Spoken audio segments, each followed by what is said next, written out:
जावे से 88 उतरे भव जल पारा कट है यम की फांसी 33 कोटि अदारा जावे से 88 उतरे भव जल पारा कट है यम की फांसी। सत साहिब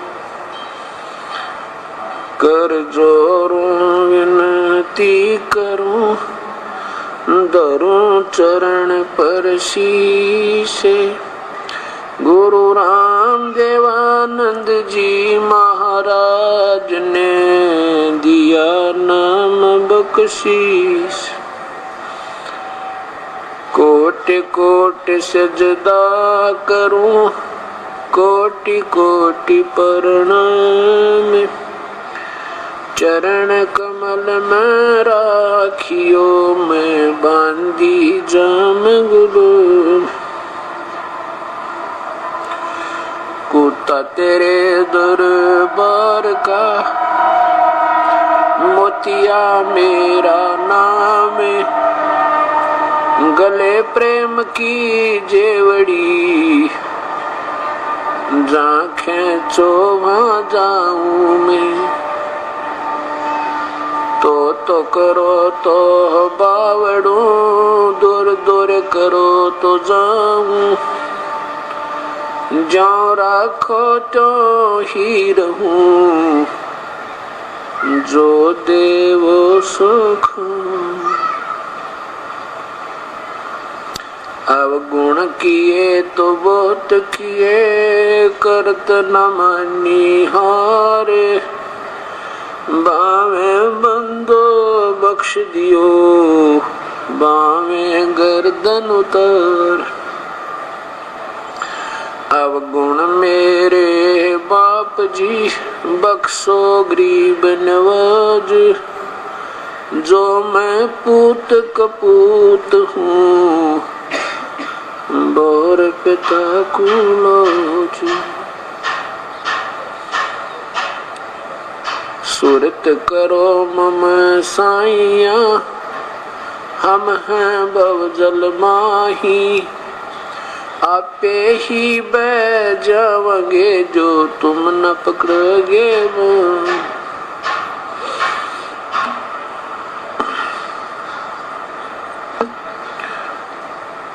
पूरण ब्रह्म करे पानदान सुन के सो करतर गरीब दास मुझ दीन की रखियो बहुत सुमर। बंदी छोड़ दयाल जी तुम तक हमारी दौड़े जैसे कागज हाज का सूझे और न ठोरे। परमपिता परमात्मा पूर्ण ब्रह्म सारी सृष्टि के रचनहार कुल मालिक अनंत कोटि ब्रह्मांड के स्वामी कुल धनी कबीर परमेश्वर की असीम कृपा से इस पवित्र नगर नरेला के अंदर ये विशाल सत्संग का तृतीय दिन है।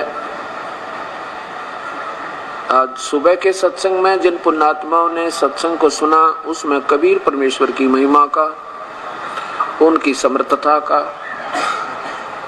और उनके ऊपर आश्रित होने से किस प्रकार हमें लाभ होता है उन पर विश्वास करने से करके उनकी भक्ति करने से कितना लाभ होता है। जिसमें आपको ये सत्संग सही समझ में आ जाएगा ये सतगुरु का ज्ञान उसमें अपनी सतीथि ऐसी हो जाएगी आपकी जैसे परमात्मा कहते हैं कि अपनी महिमा आप बताते हैं कि जब तुझे ज्ञान हो जाएगा प्यारी आत्मा फिर तेरी सतीथि ऐसे होगी कैसे क्या सोचा करेगा तू बंदी छोड़ दयाल जी। बंदी छोड़ माने बंधनों के शत्रु बमबारी बम्बारी माने बंधनों का शत्रु, अरि माने शत्रु, बम्भर माने बंधन, कर्मों के बंधन में फंसे हुए काल की जाल में छुटाने वाले बंदी छोड़ कबीर परमेश्वर तुम तक हमारी दौड़, हमारी दौड़ आप ही तक होगी और कोई ठिकाना हमें दिखाई नहीं देगा। जैसे काग जहाज का भाई सोच और निठोर, जैसे समुद्री जहाज के अंदर एक कौवा बैठकर चला जाता था। पुराने समय की बात है, बैठते तो अब भी हैं। पुराने समय की बात है कि समुद्री जहाज में कौवा बैठकर चला जाता था इस लालच से कि ये जब खाना खाएंगे मुझे वहां खाना मिलेगा। और शाम के समय जब वो चल पड़ता था जहाज, तो वो इसी लालच में बैठा बैठा उस जहाज के ऊपर चला जाता था और सारी रात जहाज चलकर 12 घंटे पहुंच जाता। 200 से 300 किलोमीटर, 500 600 1000 किलोमीटर, 500 किलोमीटर 400 किलोमीटर पहुंच जाता दूर किनारे तक। सुबह फिर होती तो उस समय ऐसे ही दिशा सूचक हुआ करते थे जिन पर पूरा विश्वास नहीं होता था। कई बार समुद्र के यात्री, जहाज के यात्री यानी वो जहाज के चलाने वाले चालक, उनको भी विश्वास नहीं रहता था कि हम ठीक दिशा में चल रहे हैं, तो वो अपने दिशा सूचक यंत्र का परीक्षण करने के लिए, क्योंकि दिशा सूचक यंत्र जो होता है वो उनको जैसे उत्तर और दक्षिण की वो दिशा बताता है, और चुंबकीय कोई रॉक यानी कोई चुंबक मैग्नेटिक रॉक कई समुद्र में होती है आसपास, यानी जो चुंबकीय चट्टान होती हैं, उनके कारण वो दिशा सूचक गलत हो जाता था, उनके रिफ्लेक्शन थे। तो वो उसको अपने दिशा सूचक को सही जांच करने के लिए कि ठीक कार्य कर रहा है कि नहीं, तो उस कौवे से परीक्षण किया करते थे। कौवा एक इतना समझदार पक्षी होता है कि वो उस दिशा का अपने अंदर ही एक डायग्राम बनाता चलता है, एक चित्र बनाता रहता है, मैप, कि तू कौन सी दिशा से चला था और तूने वापस अपने घर पे किस दिशा में जाना है जहां से तू चला था। तो उसका परीक्षण करने के लिए जो जहाज के चालक होते हैं उस कौवे को डला मार देते हैं, दोबारा बैठता फिर मार देते हैं, दोबारा बैठता फिर मार देते हैं, उसको उड़ा देते हैं। फिर कौवा सोचता है चल अपने उसी स्थल को जहां से तू आया था चला था, वो फिर उस दिशा को चलता है जिस दिशा को से वो चला था, वो बिल्कुल एक्यूरेट जाएगा उस दिशा को। जैसे पूर्व से चले थे तो पूर्व में चल जाएगा, और फिर वो चालक देख लेते हैं कि हमारा दिशा सूचक सही है, क्योंकि अब ये जा रहा पूर्व में, तो हमने पश्चिम जाना था, तो सही चल रहा है कि ठीक, या तुम उत्तर की तरफ हो रहे हो। फिर अपने जहाज को ठीक कर लेते थे, या ठीक है तो फिर बहुत अच्छा, फिर उस कौवे को कुछ नहीं कहते थे वो। अब वो कौवा कुछ देर दूर तो उड़ता था, आधा किलोमीटर 1-2 किलोमीटर तक उड़ जाता, फिर जहां तक देखे कहीं पानी ही, सब जगह पानी ही पानी नजर आता, उसको कहीं आश्रय लेने का कोई स्थल नजर नहीं आता। अंत में वो वापस उसी जहाज को देखता है कि और यहाँ समुद्र में कोई ठिकाना नहीं है, उसी जहाज पर आकर उसको अपना आश्रय लेना पड़ता है, वहीं बैठता आके, क्योंकि और स्थान पर बैठे थे सारा समुद्र बैठते डूबे और मरे, इसलिए उसको ज्ञान है कि अब और ठिकाना कहीं नहीं, उस जहाज पर ही चल। तो ऐसे परमेश्वर कबीर साहब में बताना चाहते हैं कि जब तुम्हें सही ज्ञान हो जाएगा इस परम पिता के बारे में, अपने ही बारे में बता रहे कबीर साहब के बारे में, और इन अन्य देवताओं की पूजा का, जैसे पवित्र गीता जी, पवित्र चारों वेद आपके सामने प्रत्यक्ष प्रमाण कर रहे हैं कि पूर्ण परमात्मा की भक्ति के बिना सब भक्ति व्यर्थ है, चाहे वह परब्रह्म की, चाहे पूर्ण ब्रह्म की, चाहे ब्रह्मा और विष्णु महेश की और अन्य देवताओं की। ये सब डूबने का अर्थ है कि जन्म और मृत्यु, कर्म दंड कभी जीव का समाप्त नहीं हो सकता। तो इसलिए क्या बताते हैं कि फिर आपको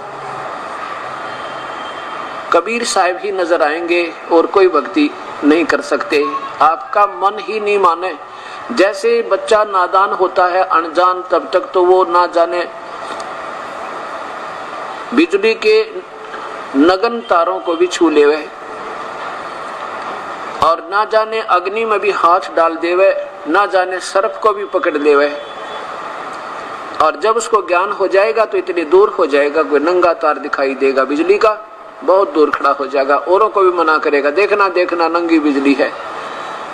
और सर्प दिखाई दे जाए तो बहुत दूर भाग जाएगा, औरों को भी कहेगा वहां सर्प था, सर्प था। क्योंकि अब उसको ज्ञान हो गया कि कितना भयंकर जानवर है ये सर्प और कितनी खतरनाक ये बिजली है जो नंगे तार को छू लिया है। ठीक इसी प्रकार जब आपको ज्ञान हो जाएगा तो आन उपासना और आन संत के जो दिया जा रहा भक्ति विरुद्ध, शास्त्र विरुद्ध साधना आप स्वप्न में भी नहीं देख सकते, बल्कि दूर भाग जाओगे, ये तो बात बिगाड़ देंगे। तो ऐसे परमात्मा कहते हैं कि फिर तुम्हें ऐसे प्रार्थना करना कि हे बंदी छोड़ दयाल जी, तुम तक हमारी दौड़, और जैसे काग जहाज का सूझे और निठोर। अब पुण्यात्माओं जो सत्संग में आते हैं, प्रभु की तरफ जिनको तलाश है, उनको इतना तो ज्ञान हो चुका है कि परमात्मा की भक्ति के बिना इस जीव का ये मानव शरीर व्यर्थ है।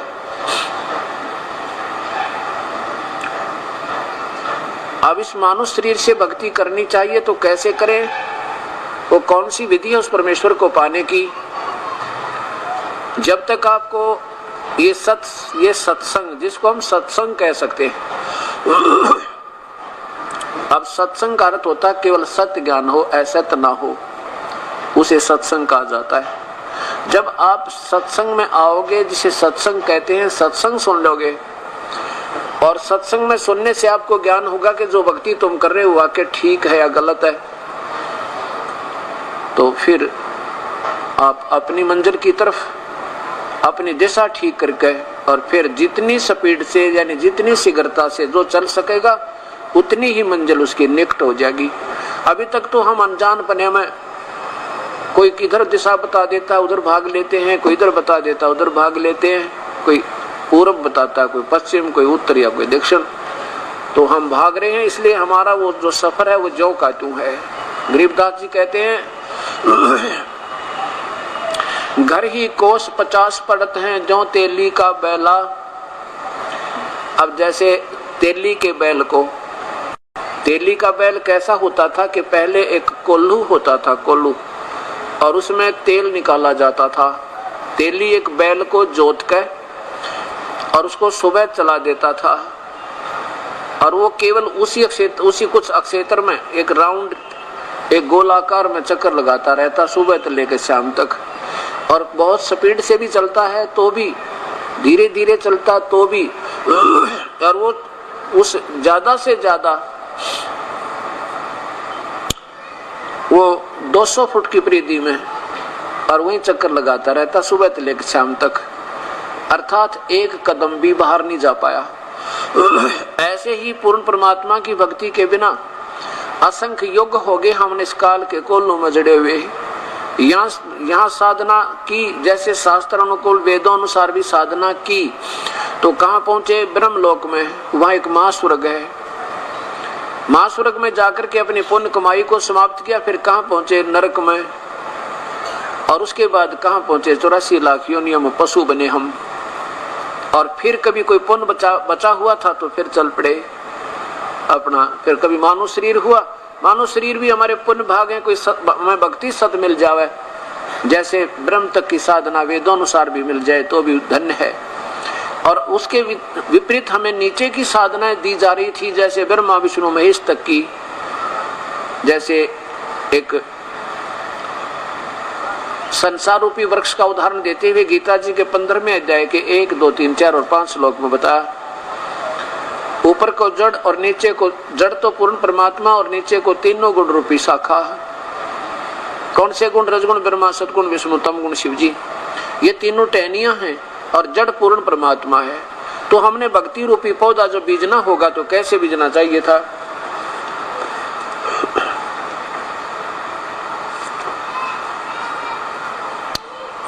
अब देखिएगा, ये ऊपर को जड़ वाला, नीचे को तीनों गुण रूपी शाखा वाला,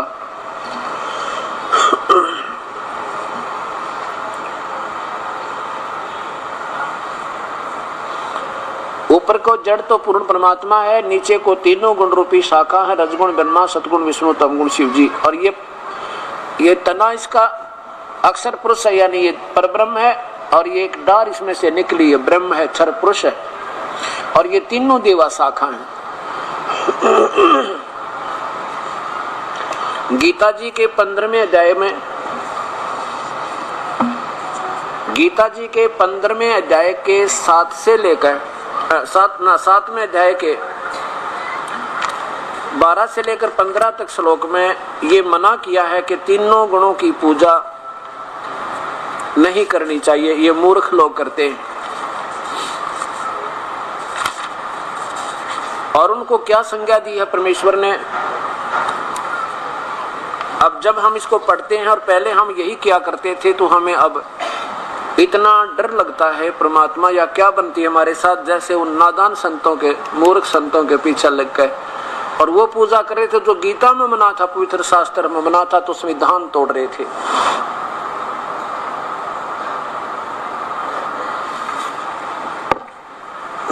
अब देखिएगा, तीनों गुण, रजगुण ब्रह्मा है, सतगुण विष्णु। देखो पुण्यात्माओं, एक बच्चा स्कूल में पढ़ता है और सारा वर्ष वही सिलेबस बार बार रिवाइज करता है, और जो ध्यान पूर्वक उसको बार बार करता है तो सफल हो जाता है। तो ये पहली पढ़ाई शुरू हुई है आपकी, इसमें जितनी बार सुनोगे उतना ही आनंद आना चाहिए और ज्यादा इंटरेस्ट होना चाहिए। वही रोजाना पढ़े को आया करते टीचर, पहले रोज करने पड़ते थे, सुबह आते ही शाम ले भी। देखो नीचे देखिएगा, तो ऐसे इसको बार बार रटना पड़ेगा, क्योंकि आप विद्यार्थी सिलेक्ट हो गए इस पर भूगे पानी वाली, यानी यूनिवर्सिटी में, स्कूल में। अथ देवी भागवतम सभास्तिकम सहमातम खेमरा श्री कृष्ण दास प्रकाशन बम्बई। इसके तृतीय सकंद में देखिएगा, रजगुण ब्रह्मा है, सतगुण विष्णु, तमगुण शिव जी। अथ श्री देवी भागवते भाषा टीका युक्ते तृतीय सकंद प्रारंभते। ये दूसरा ऊपर समाप्त हुआ, तीसरा आज यहाँ प्रारंभ हुआ। इसमें ये 7वां श्लोक है, खत्म हुआ 8वां। हे माता, यदि हमारे ऊपर आप सदा दया युक्त हो तो हमको तमोगुण में, शंकर जी कह रहे हैं, मुझे आपको तमोगुण किस प्रकार प्रदान किया, ब्रह्मा रजोगुण और हरि सतगुण क्यों बढ़ा दिया।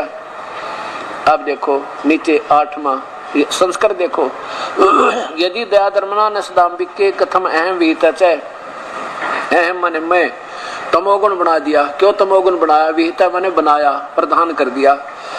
कमल जय, कमल से उत्पन्न होने वाले अर्थात ब्रह्मा जी को रजोगुण संभव, रजोगुण बना दिया। क्यों बना दिया। और सुवित किमु सतोगुण हरि, और विष्णु को आपने सतोगुण क्यों बना दिया। इति सिद्धम के रजगुण ब्रह्मा है, सतगुण विष्णु, तमगुण शिव जी। अब इसके साथ साथ